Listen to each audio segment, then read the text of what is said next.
eToro is buying Zengo for $70 million, and the wallet will stay independent. eToro has agreed to acquire Zengo, the keyless MPC wallet with over 2 million users, for approximately $70 million in mostly cash. The deal, announced on April 15, 2026, marks the first time a publicly traded brokerage has bought a self-custody crypto wallet outright. A brokerage that wants you to hold your own keys. eToro, NYSE, eToro, built its reputation on copy trading and fractional stocks. Crypto was always part of the mix, but users traded through eToro's custodial infrastructure. Zengo flips that model. Founded in 2018, it uses multi-party computation to split private keys across multiple parties so that no single device, server, or person ever holds the complete key. There's no seed phrase. If a user loses their phone, biometric recovery replaces the traditional 12-word backup. The acquisition does not merge the two products. Zengo's wallet will remain separate from eToro's regulated brokerage platform. Users will continue interacting directly with third-party protocols for swaps, staking, and DeFi access, rather than routing through eToro's order book. We believe the future of finance will be increasingly digital, decentralized, and user-controlled, with self-custody playing an important role, eToro CEO Yoni Asia said in the announcement. Why Zengo? Why now? Zengo's track record is the cleanest sales pitch a wallet company can make. Zero hacks since launch. In an industry where wallet exploits and seed phrase thefts account for billions in annual losses, that record matters. The wallet serves users across 180 countries with on-ramps, token swaps, staking, and DApp access baked in. For eToro, the timing aligns with a broader push into on-chain infrastructure. The company went public in 2025 and has been signaling interest in tokenized assets, decentralized trading, prediction markets, and perpetual futures.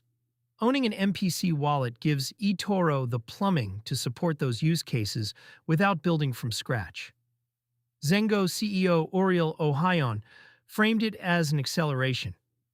Joining eToro allows us to accelerate that mission at a global scale. Together, we can expand access to self-custody and on-chain finance. MPC is spreading beyond wallets.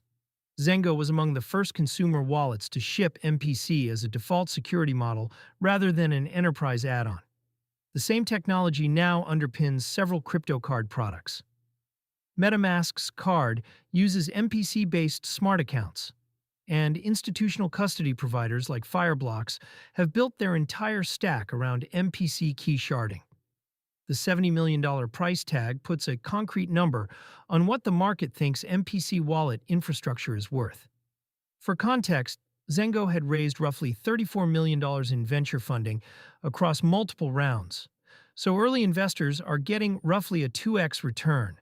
Modest by crypto standards, but unusual for a wallet company that never issued a token. What changes for Zengo users? In the short term, nothing.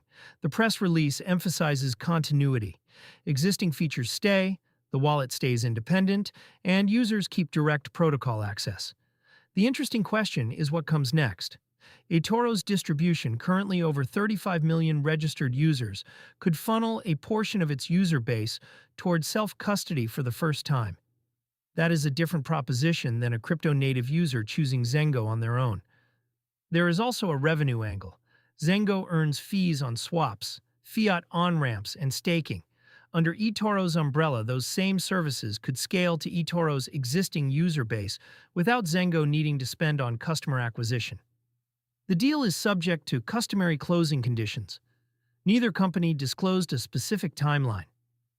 The bigger pattern, eToro buying Zengo, fits a pattern that has been building for the past year. ICE, the NYSE's parent company, invested in OKX. Morgan Stanley launched a spot Bitcoin ETF. Goldman Sachs filed for a Bitcoin ETF wrapper. Traditional finance is not just allocating to crypto, it is buying the infrastructure layer. The difference with eToro's move is the self-custody piece. Most TradFi entrants have opted for custodial models where they control the keys. eToro is betting that users will want both options. BTC traded at $73,983 and ETH at $321 as of April 15th, with the Fear and Greed Index at 52, neutral. The market barely reacted to the news, which tracks. A $70 million acquisition is a rounding error for a $1.48 trillion Bitcoin market cap. The significance is structural, not price-driven.